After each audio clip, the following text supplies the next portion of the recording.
Hi, I'm Melissa Pottinger, VP of Payment Ops here at Reach. Welcome to our Payment Partnership Series featuring today's leaders in global payments. I'm thrilled to have Mike Koven join us in the studio. Mike's from PayPal. Welcome. Thanks for having me. Can you tell us a bit about your role at PayPal and how you got into the payments industry? I'm head of enterprise merchant services for PayPal here in Canada. I've been in the payment industry with PayPal for 18 years, and it's been kind of a crazy run. When I think about when I first started at PayPal, it was April 2007.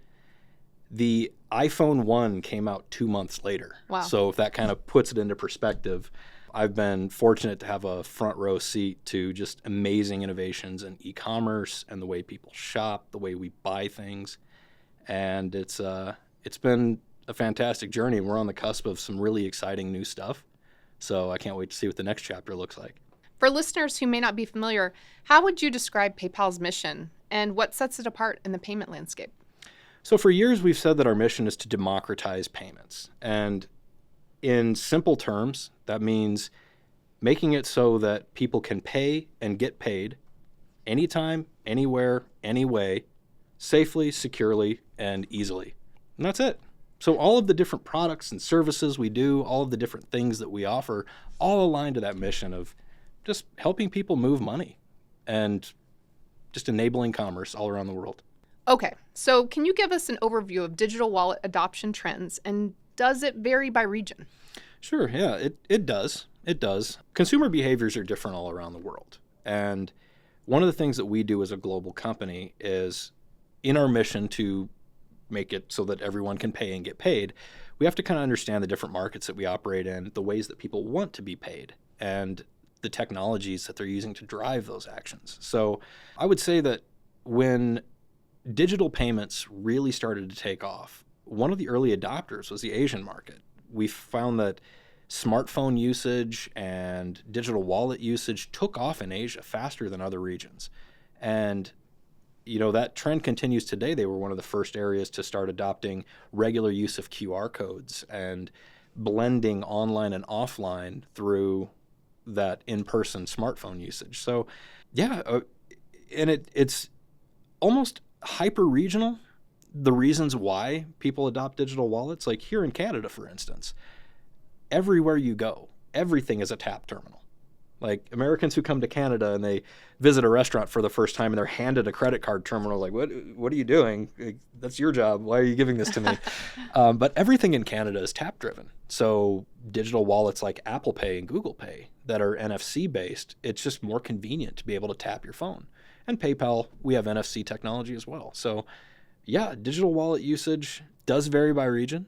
And I think that it's becoming more and more ubiquitous as people are looking for convenient ways to have all of their payment instruments in one place so that they have the luxury of choice when they go to make a transaction.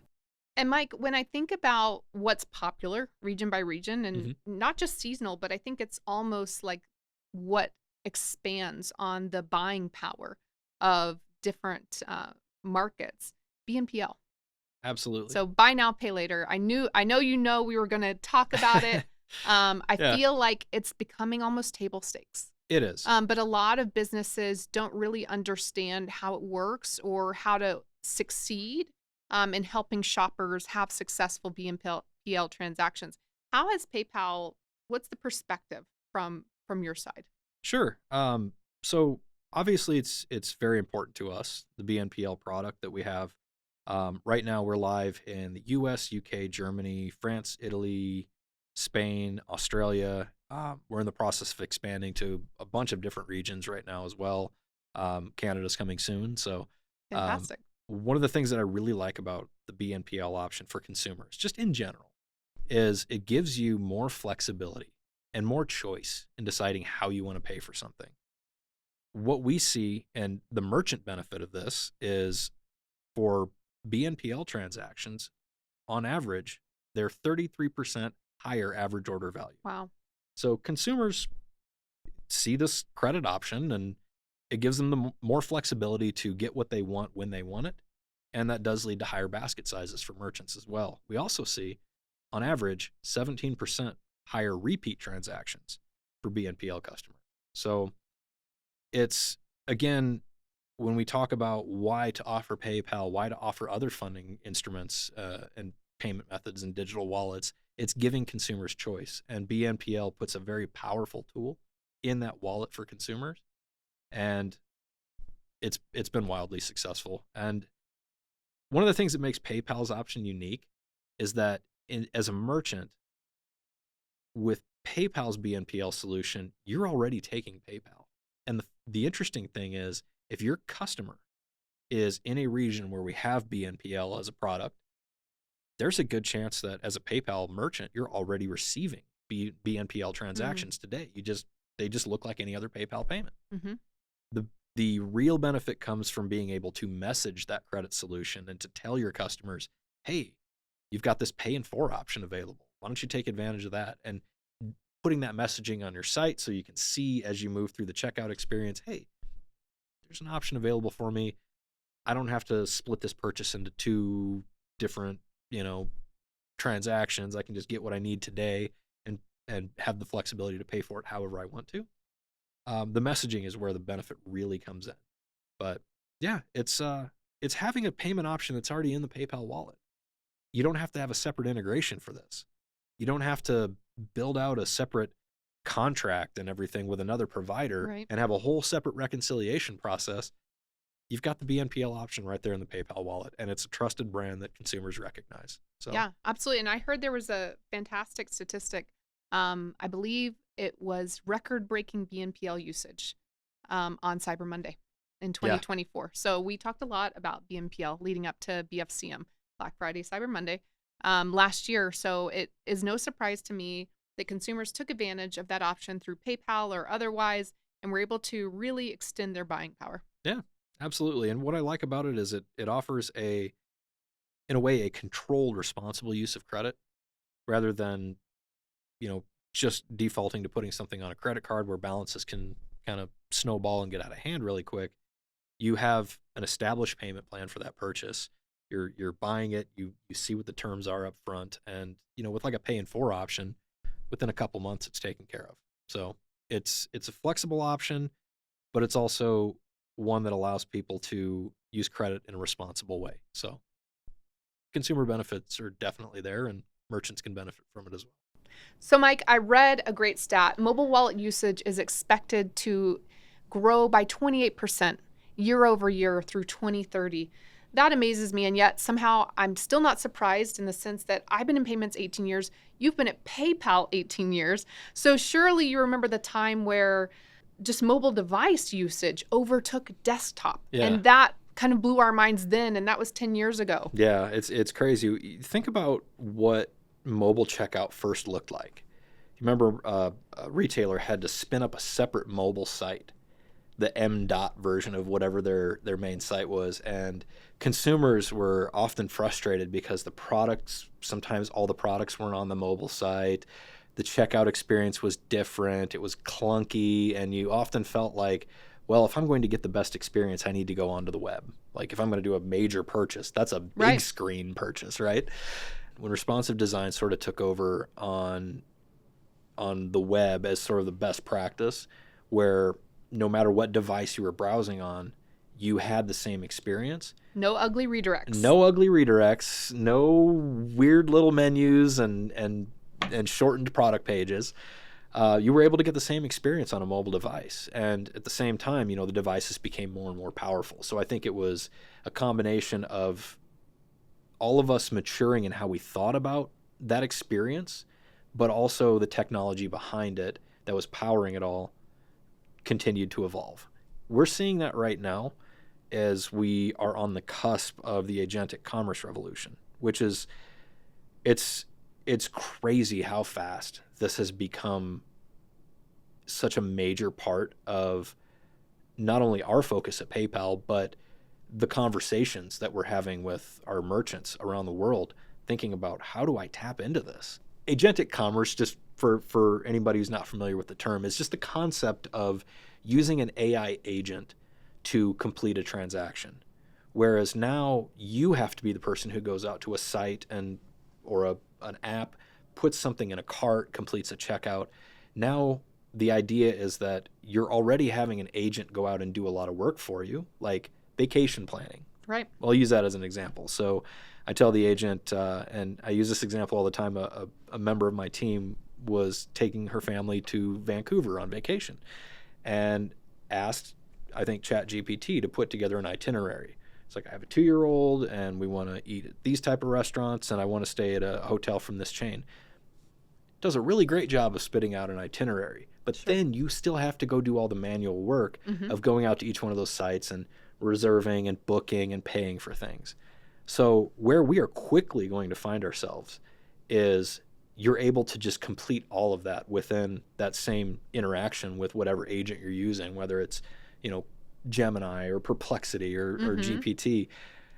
We're trying to build a future where agents can do this stuff on your behalf, but in a secure and safe way. Because Right. again, our mission has always been safety and security. So protecting your information and giving you control over how that's being used for that transaction, that's what we're focused on. So you think about digital wallets and their adoption continuing to grow, you're not going to want to tell an AI agent, here's my credit card number, and just hope it's used properly. Using a digital wallet gives you the ability for you to control the interaction with that agent, to set permissions, to set controls, to know how your information is being used, and then to facilitate these transactions that are going to become commonplace. Just think, you can do things, voice activation now, in a way that, Siri of 10 years ago was pretty frustrating. Siri today is still a little frustrating, but once you have AI agents behind this stuff and these technologies become better and become effective and you're able to get things done much quicker, you want to talk about conversion rates. Like, take the whole checkout experience out of the equation. And it's going to be crazy because think about all the stuff that we had to adapt to when mobile commerce really took over, right? As a merchant, you're thinking, okay, I need to think about my product images. The product images need to be formatted in a way that shows up well on a mobile device.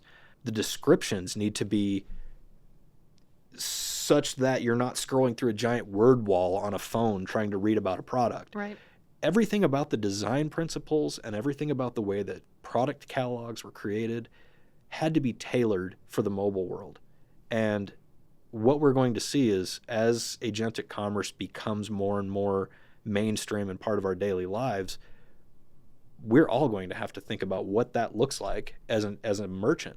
How do you make your product catalog available for AI agents to be able to crawl and obtain the right information and present your products in the right light? This is a revolution that we're sitting on the cusp of right now. That's going to be just as big as mobile commerce, if not bigger. And I think it's going to move a lot faster than mobile commerce did because the technology is moving way faster than smartphone technology. And at C360, actually, I found it so interesting. Zach Cass talked about how your AI agent of preference will start to get to know you so well. That because everyone was so concerned, well, what red sweater is it going to pick? But it will start to learn your preferences so well. And he didn't tap on this, but I think it's a natural conclusion that your preferred payment methods or what converts the best will be used to complete transactions. I'm glad you mentioned that because that's what our Model Context Protocol, MCP, does. This is something that PayPal announced. Go to paypal.ai. That's where we've started publishing a lot of the technology that we're working on around this.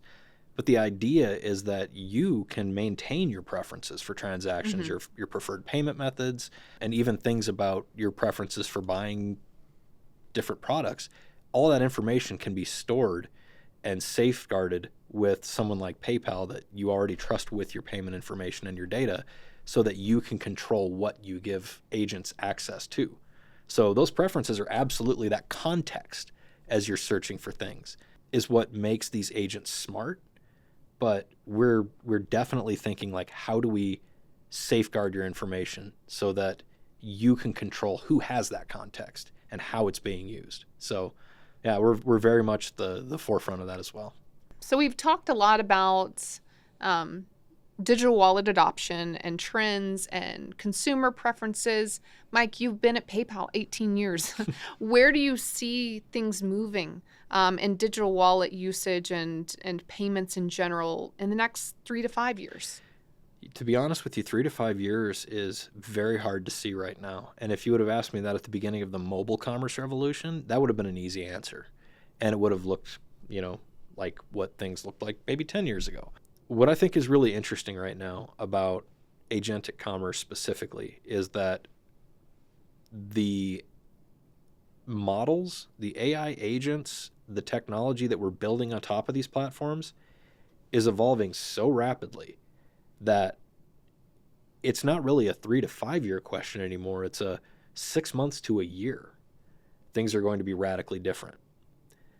That's on the agentic commerce side. One of the other things that I think we're going to be seeing continued growth is omnichannel, right? So the blurring of online and offline.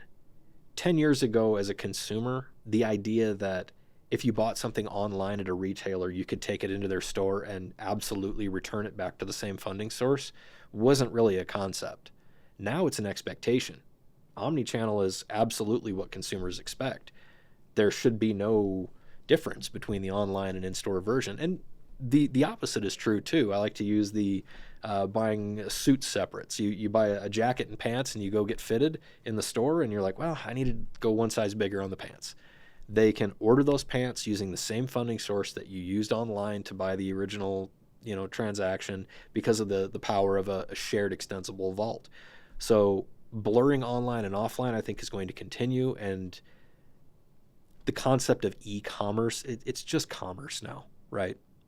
And we're going to continue seeing those lines blurred as we go forward. What I think is going to be really interesting is to see how agentic commerce makes its way into in-person experiences and how we start to use that technology not just to tell a chat bot to go out and do something for us, but to actually recognize you. And this sounds super creepy, but a lot of things sound creepy until they become normalized. But to walk into a store and have it recognize you and know what your preferences are and know, what sort of sales you might be interested in.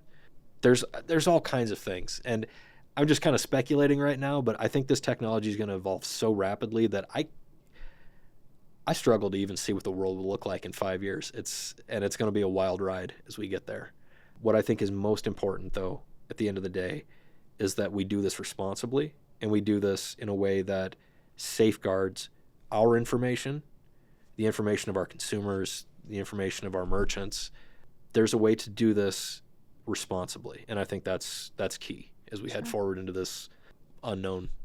Right. And I mean, you said that it's not really e-commerce anymore. It's just commerce. It's just commerce. I think I agree with you because, mobile wallet usage, mobile usage in general, declining cash, it's all going digital. So it's not just digital e-commerce. It's just digital commerce or commerce. Yeah. Yeah. And all commerce in a way is digital now. So whether you pay cash or not, there's a transaction there. There's an electronic record, a receipt that gets printed. Like everything is digital in a way. So here at Reach, I do payment operations. So I'm working with teams on payment optimization and implementation. And realistically, PayPal is, I would say, a foundational aspect of a payment method you would incorporate into your mix. And the reason being is that the authorization rates are always consistently high. What drives PayPal's success when it comes to high authorization rates, delivering kind of on that promise that we make to our retailers on what they can expect region by region? Yeah, there's a simple answer to that, and then there's a overly complex answer, and I'll give you both. Okay. The simple answer is that when you use PayPal as a funding source, you're paying with a wallet. So someone who signs up for a subscription can choose a primary funding method for that subscription and then a backup. So we have the ability that if the main funding source fails, we can cascade to other funding sources. So instead of, charging a card and having it decline and that being the end of the story, there's additional options that go along with PayPal. Now, on the back end of things, what also kind of helps us is that we have the ability to do smart retries and network optimization using network tokens and other things. Not going to get too into the technical side of it, but there are things that we do on the back end that benefit customers using our PayPal wallet, as well as people using our direct credit card processing services. So we have some of the highest auth rates in the industry for a reason, because we take it very seriously and we look for creative ways to be able to optimize those authorization rates. So the simple answer is it's not just one funding source, but even when we do charge that one funding source, there are things we're doing on the back end to ensure that we're doing everything we can to get a successful auth. What would you say to someone who's not accepting PayPal today? Well, I mean, that's the first question would be why, right? Why? I'd be interested to know what regions that someone is trying to sell into. When you think about your payment stack and what payment options you're offering for your customers, my general advice is really offer anything that you can. Consumers, they have preferences, right? Some of them want to use PayPal. Some of them want to use Apple Pay. Some of them want to use Google. Some of them want to pay with a card directly. So I think as a merchant or a seller or someone who's taking payments, it behooves you to offer as many payment options as possible, right? Now, granted, you don't want your checkout to look like the side of a race car with a bunch of different logos on it, but I think that being smart about what options you're offering based on the regions that you're selling in is always a good choice. More options for your consumers, more choice for your consumers is more sales. We call that the payment method buffet here at Reach. So, do you want a lot of little things, or do you kind of want the things that are the preferences for the region? And, that leads me to a great point, because I think at Reach, we talk a lot about localization and how important it is to present in local currency and offer payment options that are the preference of local buyers. So how does PayPal kind of take the perspective of, okay, how do we reach a local buyer? What's important to them there? Is it buyer protection? What makes the difference? The PayPal wallet itself, the kind of global PayPal checkout button, the functionality behind that is different in every region that we operate in.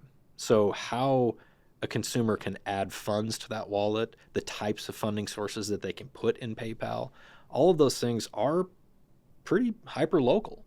For instance, in the US, you can go into a number of different stores, like physical retail locations, and add cash to your PayPal account.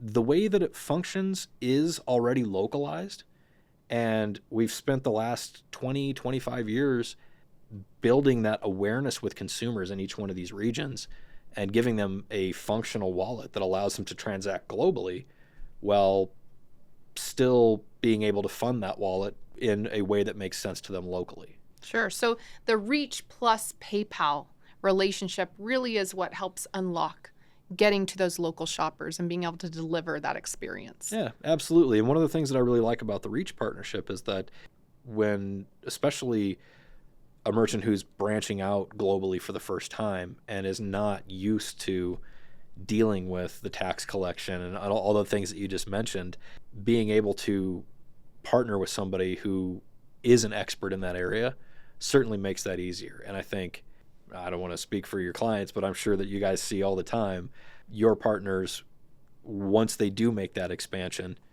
that pays dividends and they realize that, hey, I should have gone global sooner, right? Like, I had no idea I was leaving this huge untapped market out there. And it's nice to find companies that are making those barriers less of a barrier to entry. Right. Yeah, we love that. We streamline those operations, right, for global expansion. Yeah. And that's something that we've always been focused on too, is kind of tearing down the barriers and borders that prevent global commerce and allowing people to transact all over the world with each other. So kind of a shared mission.